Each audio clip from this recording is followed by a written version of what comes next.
Copy that.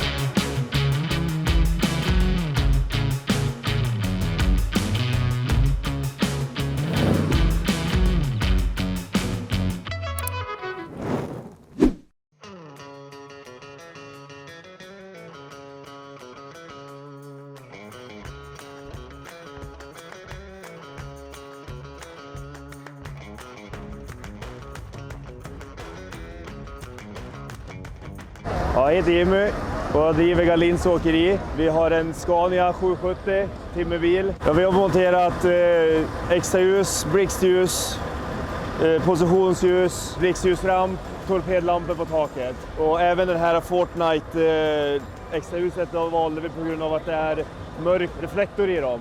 Så att det skulle gå i samma nyans som Dark Knight-serien. Samt att positionsljuset på den här lampan var lite annorlunda jämfört med vad det brukar vara. Först var jag lite skeptisk till den, men när det var en helhet med alla lampor och totalet då tyckte jag att det var en bra lösning. När jag bestämde mig för bilen då var det även en standardlack på ram och grejer, så de har ju lackat om ram och alltihopa på den, så att det var ju många som har hållit på med bilen och byggt inredning och allt möjligt. Sen så var ju Scania i Gävle då, som monterade alla lampor på bilen.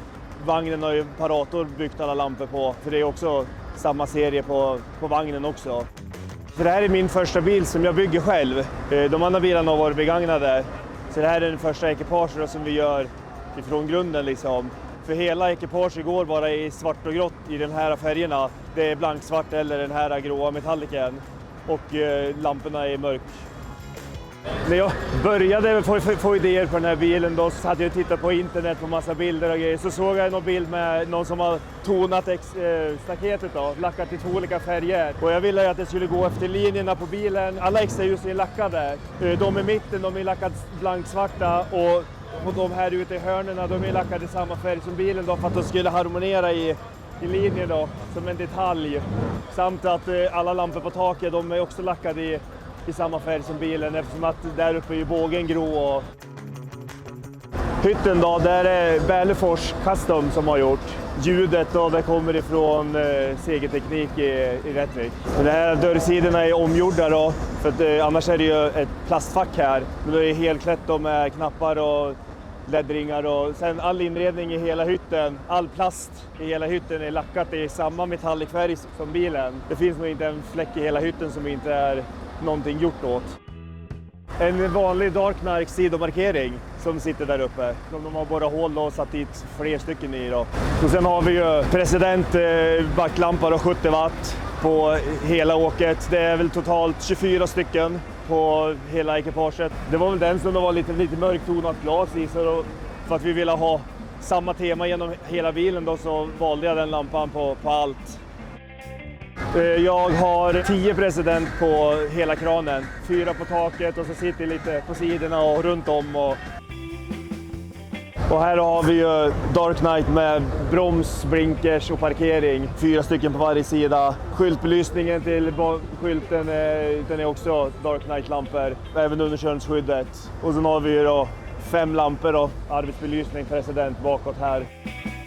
Här då så har vi blixtljus från också Dark Knight-serie, samt att det sitter dimljus här, också Dark Knight-serien. Och så sitter det 6, om de är lite längre, under, som lyser ner på stängklappen. Jag gick lite all in på att allt skulle vara Dark Knight och mörka glas för att det skulle bli en helhet på hela ekipaget. Liksom att vi satt i stötterna då, och där sitter ett rostfritt skydd då, så att vi inte ska slå sönder lamporna när vi lastar virke. Jag utgår utanför Bollnäs i Hälsingland. Vi rullar i stort sett dygnet runt på veckorna. Vi kör ju väldigt mycket runt kusten då i Hälsingland och även upp till Västernorrland. Och så kör vi en hel del till Gävle och Dalarna. Min favoritsträcka är nog när vi åker till Kallans och till Mora. De här lite längre resorna får liksom sitta och åka många mil. Och nätterna är helt underbara, mycket belysning. Fin inredning och bra ljud, då kan man inte ha ett bättre. Men som arbetsbelysning är jag jättenöjd med. Det är ett jättebra ljus, bra ljusbild. Och vet du, den största fördelen där är väl egentligen att det var 6 års garanti på just den lampan. Och där kan man ju leva med länge, liksom att man inte behöver köpa nya. Utan går de sönder på grund av det så är det reklamation istället. Här är det lilla Harald, minstingen i familjen. De tycker om att vara med på såna här tillställningar och de älskar att åka lastbil. Han var nog 3 veckor han åkte lastbil första gången. För hans mamma och min sambo, hon kör ju också med mig. Hon är en av de anställda. Så vi delar på den här bilen, hon och jag då. Ja, de här 2 tror jag kommer bli lastbilschaufförer. Mina 2 yngre barn, men mina 2 äldre barn, de är lite mer databarn de.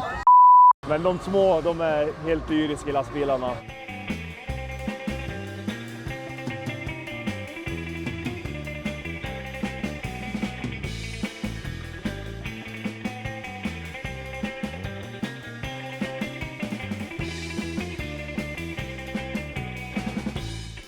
Tack för att ni tittar.